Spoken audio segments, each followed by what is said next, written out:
So the second part of chapter 7, the pursuit and utilization of energy, cells are going to require a constant input and expenditure of usable energy. What this means is that cells are constantly going to be making and utilizing ATP. Okay.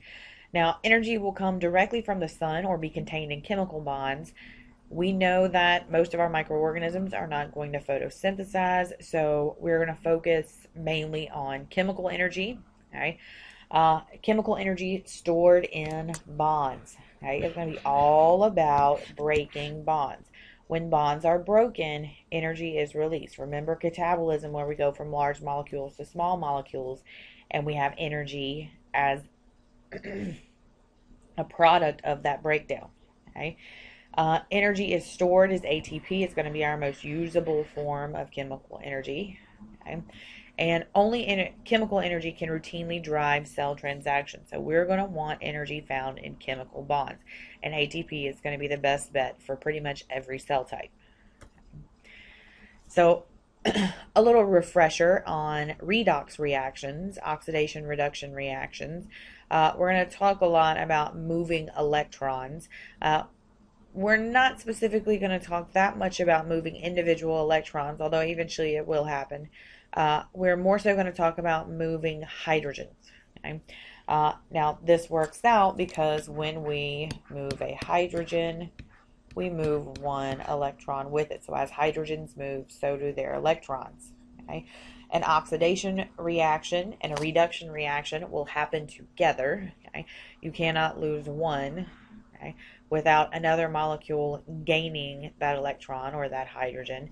I always tell people, think about this like money. If you drop a dollar bill, it doesn't disappear into the nothingness. Somebody else is a dollar richer. Okay? So redox reactions happen together. If you need help remembering, a lot of the anatomy and physiology instructors use oil rig. Not a huge fan.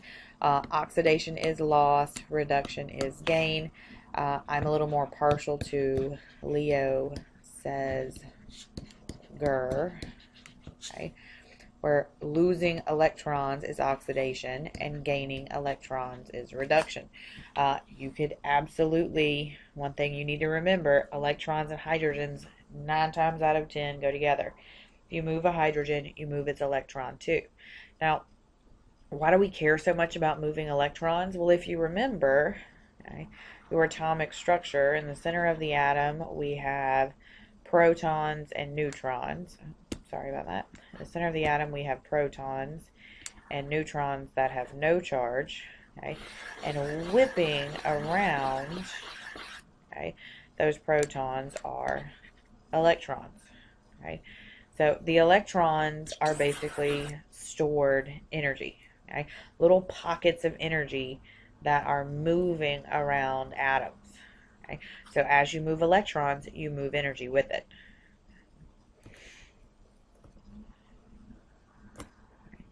Now, another important molecule in this, electron carriers. Your book refers to them as molecular shuttles. Electron carriers are going to constantly be reduced and oxidized. Their main purpose is to pick up electrons and move them from one area to the next. Okay? So they're going to accept a hydrogen and drop a hydrogen off, or accept electrons and drop those electrons off at different places within the cell. Okay? We're very specifically going to see these used in the electron transport chain, or you can call it the electron transport system. Either one is fine. I have a tendency to use the term chain. Okay? So you see it here. Okay? The NAD, nicotinamide adenine diphosphate, okay, picking up an electron and being NADH. In this instance, the NAD is reduced to NADH. That makes NADH the reduced form of NAD. If we went this way, this would be oxidizing the NADH to NAD. Okay? So this side is reduced, this side is oxidized. Now, as a rehash from chapter 6, ATP, okay, our adenosine triphosphate, our high energy storage bond being right here. Okay? So when this bond is broken, we will release enough energy from breaking this bond to do work. Okay? And this molecule will be consistently recycled. Okay? ADP plus a phosphate to ATP, so energy from food will be used to actually add on a new phosphate molecule. The ATP will almost immediately be used, and being used will break off a phosphate and convert this back to ADP. So constantly cycling ATP through ADP. Okay. So our three main catabolic pathways, the three main ones that we're going to talk about. The one that you're probably the most familiar with, aerobic respiration, okay, which uses oxygen as an electron acceptor in the electron transport chain. Anaerobic respiration, which obviously will not use oxygen, okay, and fermentation, which is also anaerobic, but very different from anaerobic respiration, and we're going to have hugely different quantities of ATP produced, okay. If you can understand aerobic respiration, you can do the rest of the other two. Okay? The other two are modifications of aerobic respiration. So if you can do aerobic respiration, the others are just slight modifications on it. Okay? So, actually, let me back up really quickly. Right. Things to remember. Okay? I'm going to do a decent amount of drawing. Okay? But I always tell people one thing you want to remember, and one thing you should probably always start with, the formula for cellular respiration. C6H12O6, which is glucose. Now be aware as we do this, we're going to talk about using one glucose at a time. Okay? And 6 oxygen molecules. Okay? Okay? So, glucose and oxygen will be converted to 6 CO2, carbon dioxide, a waste, we get rid of it, 6 H2O, can be a waste product, depends on how much we have, and ATP. Now, when we do this with the ATP, it's not just because ATP is energetic. Really what we're trying to make here is ATP. This is our big product. It's the thing we care about. These other two can be waste. Okay? Do you need to know the formula? Yes, you do. Okay? 6 CO2, 6 H2O plus ATP made from C6H12O6, that's one 6-carbon glucose molecule and 6 oxygen molecules. And as we go through this, try to be aware of each one of these and where they play. Okay? Now, I also do cellular respiration in 4 parts. Okay? 4 parts to cellular respiration. Okay? The first part, glycolysis. Okay? We're going to do the prep step, also known as the intermediate step. Okay? Some instructors include this with the Krebs cycle. I'm going to call it a separate step. Krebs cycle. And last but not least, the electron transport chain. Okay, so 4-part process. Okay, we're going to extract ATP. That's our big goal, is to get out some ATP. And we're going to start with breaking down glucose. We are going to systematically break down the bonds that are holding those 6 carbon molecules together. Okay? So we're going to keep breaking the glucose and breaking the glucose. Now, if we remove a carbon, okay, it will leave its CO2. You can see it here. It's the only way to get carbons out. Okay? So if we remove a carbon, it will be lost as CO2. But every time we break a bond that's holding those carbons together, we're going to pick up some energy in one format or another. Okay? So look for us breaking carbons. Okay? Breaking bonds. As we break bonds, we're going to release some energy. All right. So let's start. Step 1, glycolysis. Okay? Glycolysis breaks the 6-carbon glucose molecule, you can see it here, into 2 3-carbon pyruvates. Okay? So we go from 1 6-carbon molecule to 2 3-carbon molecules. You can see it. Here it is. Okay? We did it. I told you it was coming. Okay? We're breaking. Okay? We're breaking bonds. Look. Okay? We broke this into 2 3-carbon molecules. In the process, okay, we're going to use 2 ATP, but make 4 ATP. So we get a gain of 2 ATP. Okay? And okay, 2 NADH molecules. Okay? We're going to keep an eye on these because this ATP is good, usable cash. These NADHs are change. Okay? You consider them Canadian coins, anything, but they're not spendable like the ATP is. So eventually we're going to want to turn these in, okay?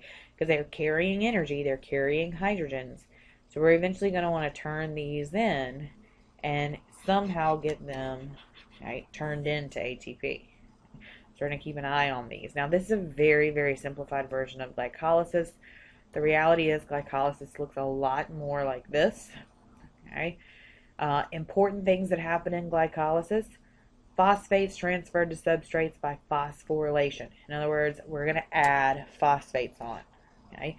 You can see it here. This is where we're actually using, okay, those 2 ATP. We're going to add phosphates onto a substrate. It's going to energize the substrate and allow us to change it. Okay? So we're going to add in some energy that allows us to actually break apart this 6-carbon molecule. Okay? So 1 ATP used here, picking up a phosphate. Okay. 1 ATP used here. Okay. So this is minus 1 ATP, minus 1 ATP. Phosphates added onto either side to help energetically break apart this 6-carbon molecule. Okay.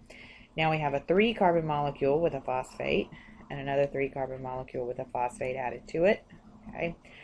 We're actually going to add on some more phosphates, and in the process, okay, we're going to reduce our NAD to NADH. Okay? So it's going to gain electrons by gaining a hydrogen. We've added on another phosphate. Okay? Now each of these 3-carbon molecules has 2 phosphates. Okay?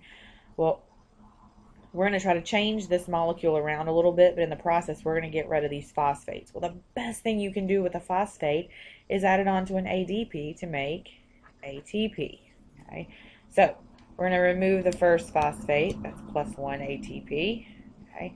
Slight conversion. We're going to remove the second phosphate. That's plus 1 ATP. Okay?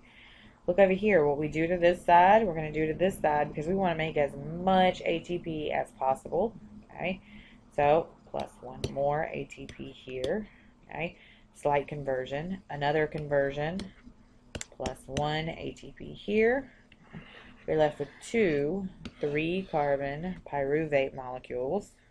Okay, and we have lost 2 ATP but made 4. So our gain, our net of ATP is 2. Okay. And we're not going to forget about those NADHs. We're not going to forget about our chain. Okay? The change is there. Okay? Eventually we want to run it through and turn it into money. Cold hard cash. Okay? So we also get out 2 NADH. Now, the next step, move on, let's do something about those pyruvates. Because we haven't made a whole lot of ATP yet. And we still have bonds in here. Okay? We still have bonds that are available to be broken. So, the prep step. The goal here is to actually get us to the next step, to get us to the Krebs cycle. Well, the Krebs cycle only accepts 2-carbon molecules. Okay? If you remember, pyruvate is a 3-carbon molecule. We went from 1 6-carbon molecule to 2 3-carbon molecules. So pyruvate's a 3-carbon molecule. We're going to have to get rid of one of these. Okay? Well, if you think about it, the easiest thing to do, okay, is chop off a carbon on the end. Okay? Well, look at that. What is that? CO2. So we're going to remove a carbon dioxide. Okay? Turn a slight modification that actually gets us another little bit of an energy carrier, okay? And add on a coenzyme carrier that's going to actually help us move this into the Krebs cycle, okay? So we're going from a 3-carbon pyruvate molecule to a 2-carbon acetyl-CoA. Okay? And how many times are we going to do this? We're going to do it twice, okay? Once for each pyruvate. Because we want to break up as much of that glucose as possible. We had 2 pyruvates, let's do it twice. Break it again, okay? We'll send it into the Krebs cycle again, okay? So we're going to go from a 3-carbon molecule to a 2-carbon molecule that can now enter into the Krebs cycle. Okay? Have to modify this to get it into the Krebs cycle. So the Krebs cycle, this is your book's very brief version of the Krebs cycle. Okay? What we see is acetyl-CoA, that 2-carbon molecule, coming in and actually being added on to a 4-carbon molecule to make a 6-carbon molecule. And then we're systematically going to break off those carbon dioxides. Okay? We're going to chop one off and then chop another off, okay, as this molecule goes through the Krebs cycle. If you remember when I talked about cyclic pathways, it's all about, okay, these extra outputs. So what we get, 3 NADHs, okay, and 1 FADH2, more electron carriers, okay, and a GTP, which is actually basically the same thing as an ATP. So we're getting 1 ATP out of this, okay, and 3 NADHs and 1 FADH2. But remember, how many acetyl-CoAs did we have? Okay. We made 2 in the prep step, so we're going to do this twice. Okay, our energy total right here. Okay, we had 2 acetyl-CoAs. Right, 4 CO2s come out. So this is where we're going to make the most carbon dioxide, is in the Krebs cycle. 2 ATPs, 6 NADHs, and 2 FADH2s. Okay. So let's look at it slightly more in depth so you can see it. Okay. So here's our acetyl-CoA, our 2-carbon molecule. We're going to follow these carbons. Okay. We're going to watch them get broken off. The nice part about this is that they're colored red. So follow the red carbons. Okay. So the acetyl-CoA gets added onto a 4-carbon molecule. Here's our red carbons. Okay. And we're going to modify them. All of these arrows are enzymes. Remember that. Okay. Slight modification. Slight modification. Oh, look, when we modified it. Okay. We're getting off an NADH. Okay. And we went from 1, 2, 3, 4, 5, 6 carbons to 1, 2, 3, 4, 5 carbons. We broke off a CO2. That's waste. It's out. Okay. Slight modification. Yay, another NADH. Another CO2. Okay. Another modification. This is where we pick up our ATP. GTP, we're just using guanine instead of adenine. Okay. As that piece of that RNA nucleotide. Okay. Instead of adenosine triphosphate, this is guanine triphosphate. Okay. Alright, so instead of ATP, it's GTP. But same thing. Okay. Another slight modification, we're going to pick up another electron carrier. Modified, picking up one more electron carrier. We've got 2 carbon dioxides out. 1, 2, 3. Okay. NADH. Okay. 1 FADH2. The equivalent of 1 ATP. And we get to do this twice. Okay. Because we have 2 acetyl-CoAs. Okay? We're going to break apart as much as possible, capture as much energy as possible. Okay? Now, all of these, okay, are actually going to move to the electron transport chain. Okay? And if we remember, okay,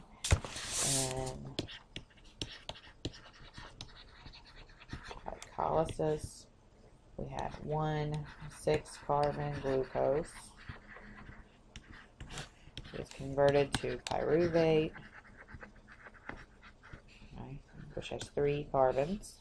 Okay. And we're going to get 2 NADH out and 2 ATP. We used 2 and made 4. Okay. Prep step. Okay. We're going to take 2 pyruvate, turn them into 2 acetyl-CoA. Okay. We're going to go from 3 carbon molecules to 2 carbon molecules. And in the process, okay, we're going to get 2 NADH, 1 for each reaction. The same thing with the 2 CO2 that leave. No ATP made here, but we did pick up electron carriers. Okay. Those in the Krebs cycle, those acetyl-CoAs, okay,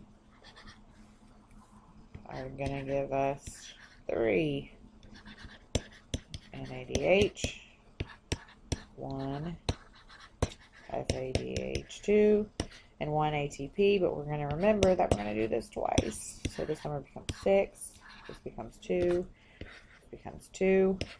Okay, we're going to do it twice. We have 2 acetyl-CoAs. Okay. Now what we're going to do is feed, okay, all of these into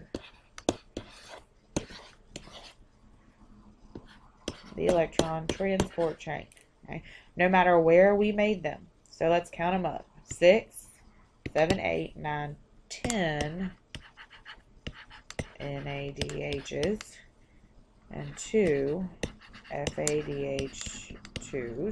Okay, and every NADH will make us 3 ATP per NADH, so that's 30 ATP in the electron transport chain from NADHs, and 2 ATP for each FADH2.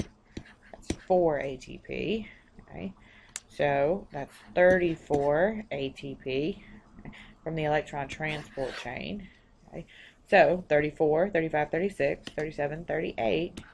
That's 38 ATP per glucose. So 1 glucose gets us 38 ATP. Okay, 2 glucose will get us 76 ATP. 10 glucose will get us 380 ATP. Okay, this is for 1 glucose molecule.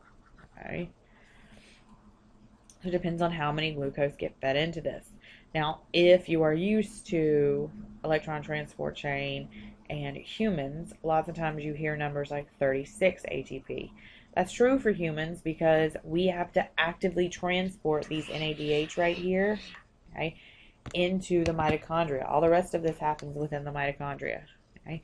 Bacteria don't have mitochondria. Okay? There is no mitochondria in bacteria. Okay? So we're not going to have to ship these anywhere. We get to use them like they are. Okay?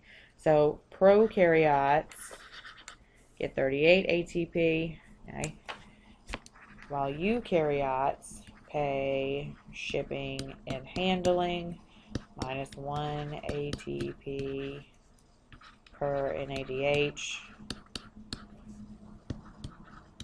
into the mitochondria. Okay, that's 38 minus 2 ATP. Humans get 36 ATP per glucose. Okay, but that's only for eukaryotes. So pay attention. Are we asking about eukaryotes or are we asking about prokaryotes? Prokaryotes, the number is 38 per glucose. Okay, that's for the prokaryotes. Eukaryotes, the number is 36.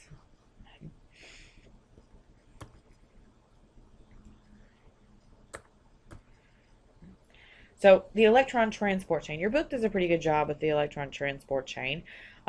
What's going to happen here is that these electron carriers are actually going to drop off. Okay? hydrogens in these enzymes embedded within the membrane. Okay?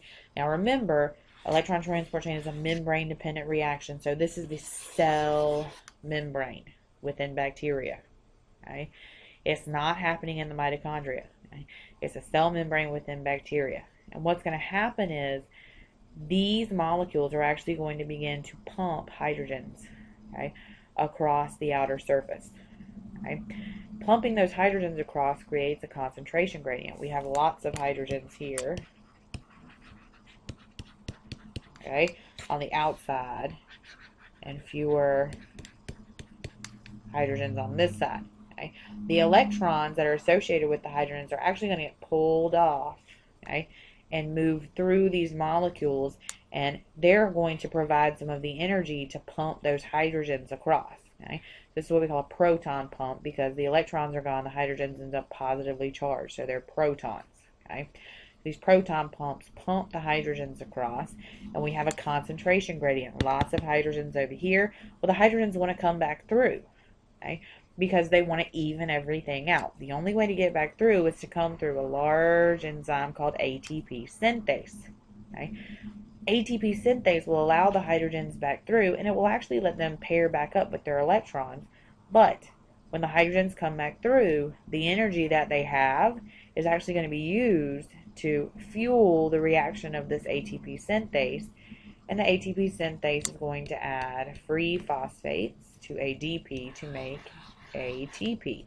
So all those hydrogens that get dropped off from the NADHs, okay, are actually going to be converted into ATP. Remember I said when this was like Coinstar, we're going to run all this change, okay, all of this through the system, okay, and convert it over to ATP. Now the hydrogens are going to come back through, and in aerobic respiration, the oxygen is actually going to play a nice role in keeping the deficit of hydrogens down, okay?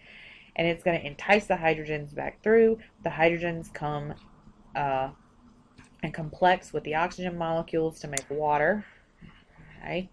And those hydrogens are constantly at a deficit. Okay? We will always have more free hydrogens on the outside than on the inside, because as soon as these come back through, they get bound to an oxygen. So the hydrogen's always lower over here than it is on this side, as long as that proton pump keeps working. So we can keep this ATP synthase spinning, okay, and making ATP. You can see it here. Okay.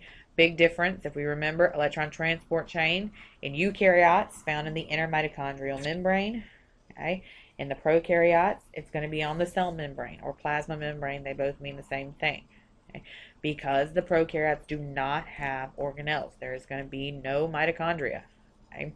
Now, the long-winded explanation for this is that what we're using to create ATP is something called chemiosmosis. Okay. As electrons get moved from one molecule to another in the chain, energy gets released through something called chemiosmosis. Okay. Protons get pumped out of the cell. Here's your explanation for what I just told you. This is it in terms and words. Okay. Protons get pumped out of the cell. This causes a concentration gradient where we have lots of protons on the outside,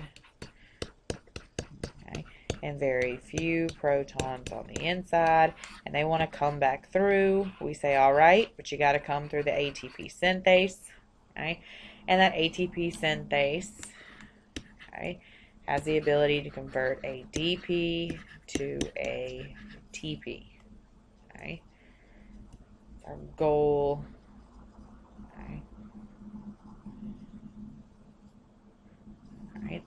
That's our goal, having that ADP, get that free phosphate added to it to become ATP. Okay. The difference in the proton concentration, having a lot of protons on one side and creating that concentration gradient, is something we term proton motive force. Okay. It's what's going to allow the ATP to be created from ADP. Okay.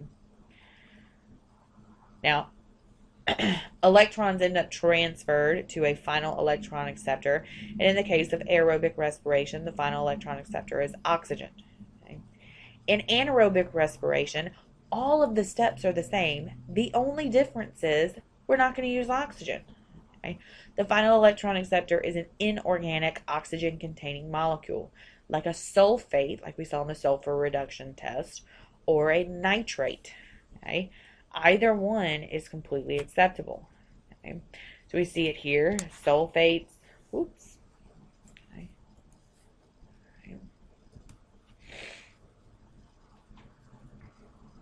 Okay. Sulfates, nitrates, carbonates.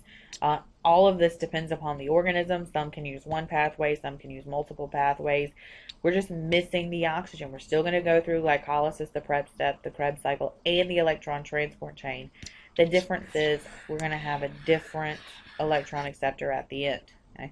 And depending upon the electron acceptor, these organisms will get anywhere between 2 and 36 ATP. They will never make as much ATP as you get by using oxygen as an electron acceptor. Okay. Right. So our big difference here, okay, that terminal step, okay, with the anaerobic respiration using an oxygen-containing ion. Okay. Nitrate reductase, eventually we're going to do the nitrate reduction test. Okay. What we're going to see is that nitrates, okay, will be reduced to nitrites. Okay. This leaves a free oxygen to be used, okay, as that enticement, as that pull to get those hydrogens to come back through the ATP synthase. Okay.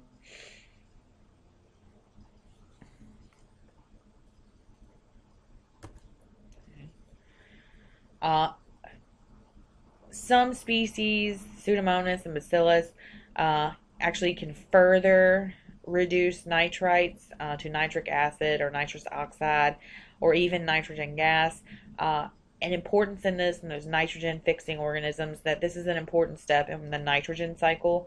So this actually helps us maintain nitrogens within the soil and within the atmosphere. So these organisms actually play a very specific role in the environment.